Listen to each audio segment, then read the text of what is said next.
नमस्कार, एस्ट्रो तक में आप सबका बहुत बहुत स्वागत है। मैं हूं प्रवीण मिश्र।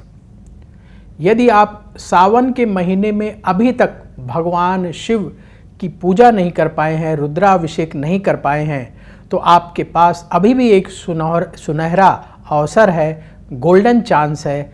आप सावन के अंतिम सोमवार के दिन भगवान भोलेनाथ की विशेष आराधना करके अपनी मनोकामना की पूर्ति की प्रार्थना कर सकते हैं। तो सावन का आखिरी सोमवार कब है, आप कैसे आखिरी सोमवार के दिन विशेष पूजा आराधना करें कि भोलेनाथ की कृपा आपको मिल जाए इस सावन में और आपका आगे आने वाला पूरा समय बहुत भी बीते। तो हम अपने दर्शकों को बता दें कि 28 अगस्त को सावन मास समाप्त हो रहा है। उस दिन सावन पूर्णिमा है और सावन का जो अंतिम सोमवार है वो है 24 अगस्त 2026 को। तो जो लोग अभी तक भगवान शिव का रुद्राभिषेक नहीं कर पाए हैं, शिव पूजन नहीं कर पाए, तो आपके लिए बहुत ही अच्छा अवसर है, सुनहरा अवसर है कि आप सावन के अंतिम सोमवार 24 अगस्त को अवश्य भगवान भोलेनाथ का रुद्राभिषेक कर लें। अब लोगों को ये लगता है कैसे रुद्राभिषेक करें, क्या करें, तो हम आपको बताते हैं सरल विधान जिससे आप स्वयं भी पूजन कर सकते हैं और भगवान शिव की कृपा प्राप्त कर सकते हैं। जरूरी नहीं कि उसके लिए आपको लंबा चौड़ा हिसाब किताब बनाना पड़ेगा, विधान बनाना पड़ेगा। आप स्वयं भी शिव पूजन करके भोलेनाथ को प्रसन्न करने का प्रयास कर सकते हैं। तो क्या करना चाहिए आपको, कैसे रुद्राभिषेक करना चाहिए, क्या क्या जरूरी सामग्री है, सब कुछ नोट कर लीजिए। देखिए, ये जो सावन का आखिरी सोमवार है, इसमें कई शुभ योग बन रहे हैं। ये बहुत महत्वपूर्ण दिन है। तो इस दिन महादेव की आराधना करने से आपको अवश्य विशेष पुण्य की प्राप्ति होगी। तो सावन के इस पवित्र आखिरी सोमवार को सबसे पहले आपको बता दें कि आप कब शिव आराधना करें। सबसे शुभ मुहूर्त कितने बजे से कितने बजे तक रहेगा। तो देखिए, सबसे उत्तम समय होगा शिव आराधना का सुबह 5 बजे से लेकर के सुबह 8 बजे के बीच में आप भगवान शिव का रुद्राभिषेक कर लें। ये सबसे उत्तम समय है। यदि जो लोग इस शुभ मुहूर्त में ना कर पाएँ तो आप फिर सुबह 9:10 से 10:40 के बीच में शिव पूजन शुरू कर लें। ये भी बहुत ही शुभ समय है। तो ये जो 2 शुभ समय हैं, इन शुभ समय में आपको सावन के आखिरी सोमवार के दिन अवश्य शिव पूजन शुरू कर लेना चाहिए। और इस दिन आप कैसे पूजा करें, क्या क्या सामग्री आपको चाहिए, सब कुछ बता रहे हैं, आप नोट कर लीजिए। देखिए, भगवान भोलेनाथ तो सिर्फ जल मात्र से प्रसन्न हो जाते हैं। आप शुद्ध जल ले लें, उसमें गंगा जल मिला लें और शिव जी को चढ़ा दें, तो उससे ही भगवान भोलेनाथ प्रसन्न हो जाते हैं। लेकिन भक्तों के मन को संतोष नहीं होता। हमें लगता है हम अच्छे से भगवान शिव का रुद्राभिषेक करें। तो जिसके पास मान लीजिए धन नहीं है, पैसा नहीं है, दिक्कत है, परेशानी है, तो आप गंगा जल ले लें और उसमें जल मिला करके पूरे शिव परिवार का अभिषेक करें। सबसे पहले हमें नंदी जी का अभिषेक करना चाहिए। देखिए, नंदी जी से परमिशन लेकर के ही शिव जी का अभिषेक करें तो उत्तम माना जाता है। तो आप जैसे ही शिव मंदिर में प्रवेश करेंगे, सबसे पहले आपको नंदी जी दिख जाएंगे। तो पहले नंदी जी को प्रणाम करें, उनका जल से अभिषेक करें। फिर इसके बाद शिव परिवार का अभिषेक करें, गणेश जी का करें, कार्तिकेय जी का करें, माता पार्वती जी का करें और शिव जी का अभिषेक करें। तो एक तो जल मिले हुए गंगा जल से अभिषेक करेंगे जिनके पास धन संबंधी परेशानी है, पैसे की कमी है, और जिसके पास भगवान ने पैसा दे रखा है, आपको इतना समर्थवान बनाया है कि आप पूजा की सामग्री खरीद सकते हैं, तो बिल्कुल आप नोट करिए क्या क्या सामग्री चाहिए। देखिए, गाय का कच्चा दूध, दही, घी, शहद, बेलपत्र, शमी पत्र और धतूरे के पुष्प, ये आप एकत्र कर लीजिए और सबसे पहले गंगा जल मिले हुए जल से अभिषेक करें भगवान शिव का, फिर गाय के कच्चे दूध से करें, फिर दही से करें, फिर शहद से करें, फिर घी से करें और ओम नमः शिवाय बोलते जाएं।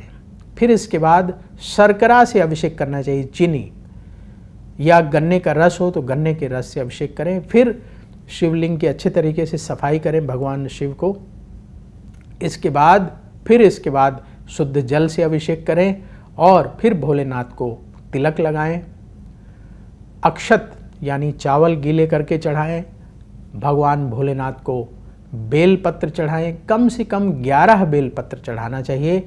ज़्यादा जितनी आपकी श्रद्धा हो, जितना आपका सामर्थ्य हो, उस हिसाब से 21, 108, 1008 जितना संभव हो आप चढ़ाइए।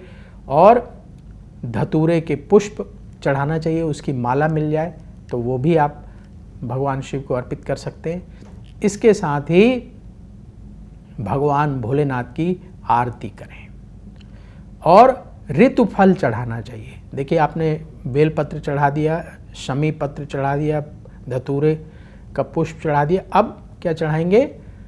ऋतु फल।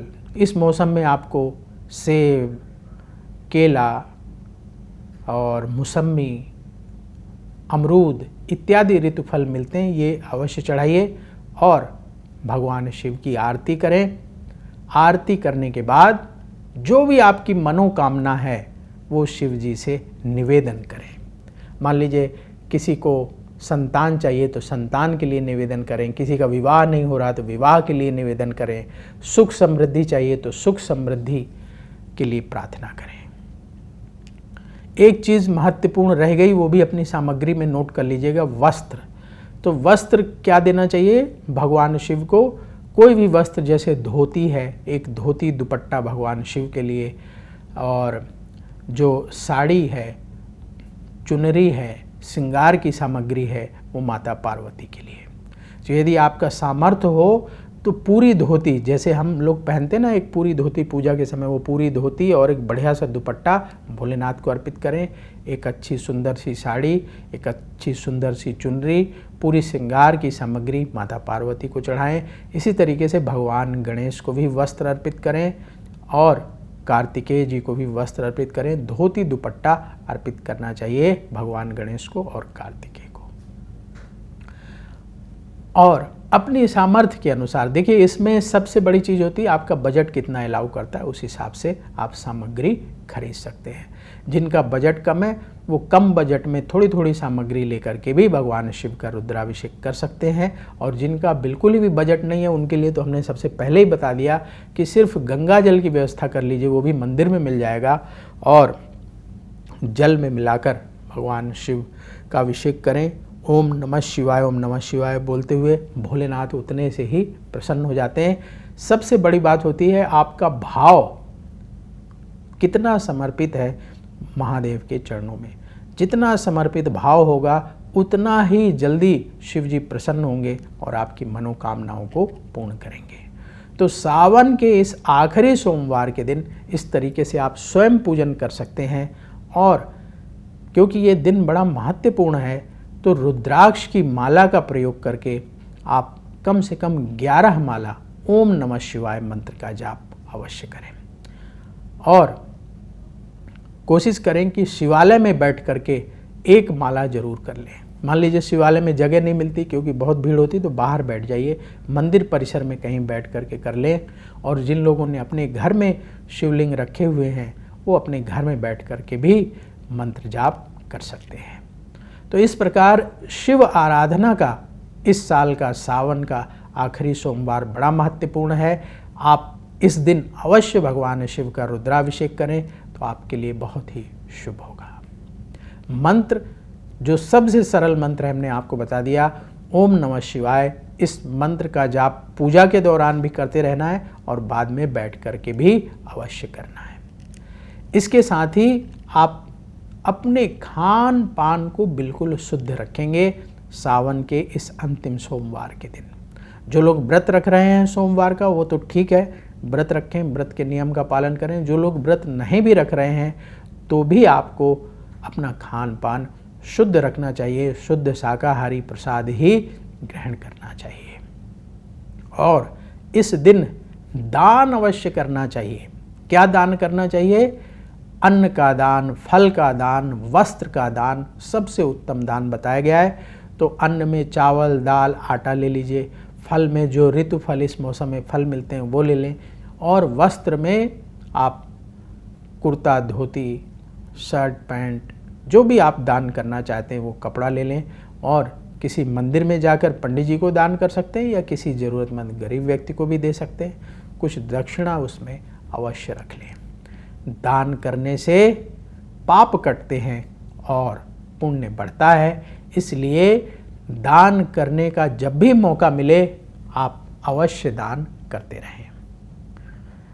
तो अब वक्त हो चला है आपसे विदा लेने का। कमेंट बॉक्स में आप हर हर महादेव जरूर लिखिएगा, महादेव की कृपा आपको प्राप्त होगी। और इसके साथ ही आप ये भी ज़रूर लिखिएगा किस विषय पर आप वीडियो चाहते हैं, तो उस विषय पर हम वीडियो लाने का भी प्रयास करेंगे आपके लिए। तो अब वक्त हो चला है आपसे विदा लेने का। देखते रहिए एस्ट्रो तक। बोलिए हर हर महादेव। अगर आप मुझसे जुड़ करके अपनी समस्याओं का समाधान चाहते हैं और चाहते हैं कि आपकी समस्याओं को ज्योतिष के माध्यम से सुलझाया जाए, तो आप हमसे संपर्क कर सकते हैं, जुड़ सकते हैं एस्ट्रो तक पर।